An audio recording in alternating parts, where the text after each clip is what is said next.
Okay, so we're now 2 weeks out from WrestleMania. Does not feel like it at all.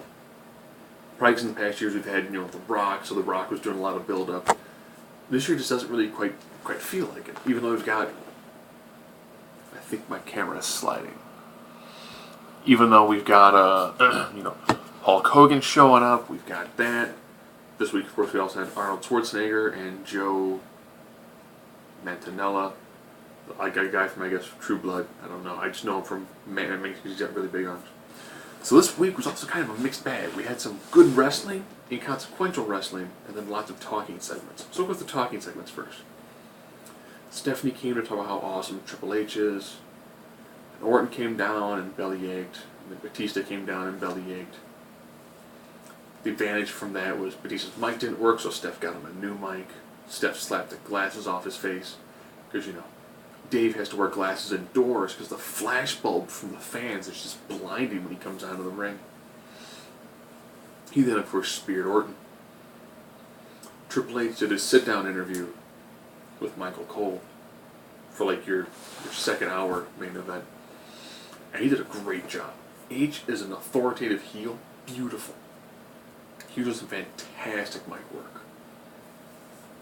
He did a great job when it came to pretty much, burying Daniel Bryan on the mic, saying that he's going to win, and then go on to become the champion, and he's instituting the reality era. Which I thought the fans had dubbed that a year ago. But anyways. Bray Wyatt, another solid promo dealing with John Cena. That worked well. Now I'll go through some of the inconsequential matches.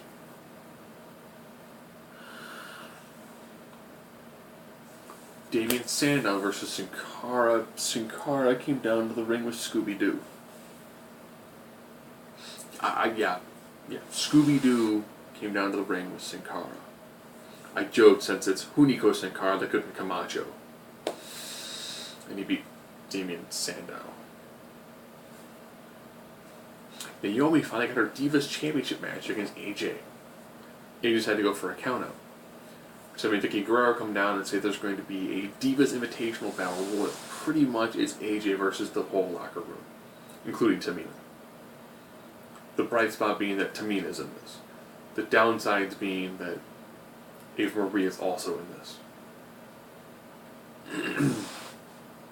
The Brotherhood continued their feud with Fandango for some reason, I guess. I don't know. And Cody Rhodes got the pinfall on Fandango, who this time last year was gearing up for his awesome match against Jericho. Okay. They did a fatal 4-way workhorse match to decide the #1 contender for the IC title. Sheamus, Ziggler, Del Rio, Christian. This match started out incredibly rough. Once it got down towards the end, everyone started getting into their rhythms. Beautiful ending. Tremendous amount of finishers with Christian getting the victory. Christian will be taking on Big E Langston on main event. Good match, solid match, worked well. Los Matadores took on Ryback.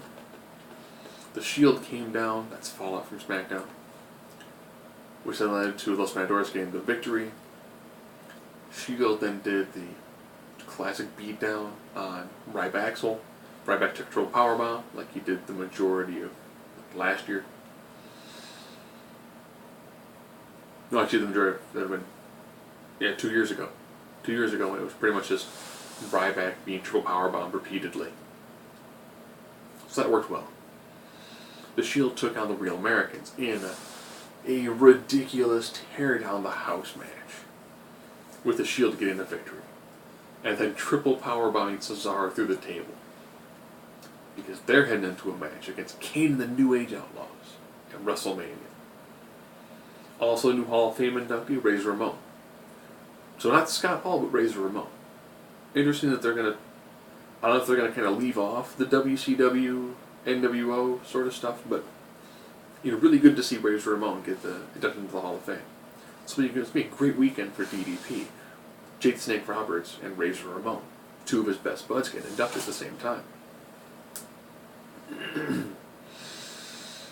Show took on Titus O'Neil in a rehash of their match from SmackDown. Titus losing. John Cena took on Harper in a rehash of their match from SmackDown with John Cena in the process of winning. But then he got jumped with the cameras are out, latched into the bottom ropes, and then had the sheet mask put on him. Alright. Pretty intense. That's going to be an awesome match. Bray Wyatt knows how to bring out all the stops when it comes to pay-per-view match. And I'm thinking it's because he's paired up with Harper, and Harper knows how to tell a freaking story in a match. Harper can lose every match that he's in, but he'll come out looking so powerful and so dominant. It's beautiful. I also see Harper take on Ziggler to see how much those two guys could just play with each other and make for just phenomenal match. Trying to leave out anything else? Oh, yeah, I already talked about Schwarzenegger and all those guys showing up. So your main event was Undertaker and Lesnar having a small confrontation. Undertaker's not as bulky as he's been in previous years, so he makes Lesnar look huge by comparison. I will stand by this. I still think that Undertaker's last match should have been the Hell in a Cell against Triple H. He should have left at 20-0 and been done with it. His match with Punk, while good, you can tell that every year Taker is getting worse and worse. He just is. You know, my expectations are set pretty low for the Taker-Lesnar match. It's going to be a good match because they know how to work each other like they did almost over a decade ago. But I just don't think it's going to be anywhere near as good as the match they had with Triple H or the match they had with Shawn Michaels.